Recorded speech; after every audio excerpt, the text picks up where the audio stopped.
Sugar cut ചെയ്ത് ഞാൻ sugar എടുക്കാൻ തുടങ്ങിയപ്പം എൻ്റെ ആഗ്രഹം എന്ന് പറയുന്നത് ടോബ്ലറോൺ എന്നുള്ളൊരു ചോക്ലേറ്റിൻ്റെ എല്ലാ ഫ്ലേവേഴ്സും കഴിക്കണം എന്നായിരുന്നു. മുന്നത്തെ വീഡിയോയിൽ ഞാൻ ഒരു ഫ്ലേവർ കഴിച്ചതിൻ്റെ വീഡിയോ അപ്ലോഡ് ചെയ്തിട്ടുണ്ടായിരുന്നു.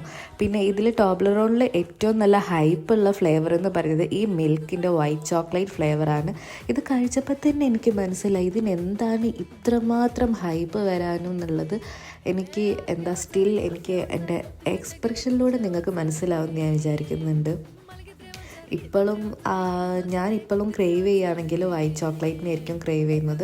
അത്രയ്ക്കും അടിപൊളി ടേസ്റ്റ് തന്നെയാണ് ആ ഒരു വൈറ്റ് ചോക്ലേറ്റിന്. ഭയങ്കര റിച്ച് ആയിട്ടുള്ള ചോക്ലേറ്റ്സ് ആട്ടോ ഇവരിതിൽ ആഡ് ചെയ്തത്. ഞാനേതോ രാജ്യത്തെത്തിയ പോലുള്ള എക്സ്പ്രഷനാണ് എനിക്ക്. ഷുഗർ കട്ടിൽ എനിക്ക് വേർത്തായിട്ട് തോന്നിയത് ഈ വൈറ്റ് ചോക്ലേറ്റ് എടുത്തപ്പോഴാണ്. പിന്നെ അടുത്ത ഫ്ലേവർ ഞാൻ ഈ ഒരു ഫ്ലേവറും കൂടെ കഴിച്ചിട്ടുണ്ടായിരുന്നു. ഇതും അത്യാവശ്യം ഓക്കെ പ്രൊഡക്റ്റാണ്. White chocolate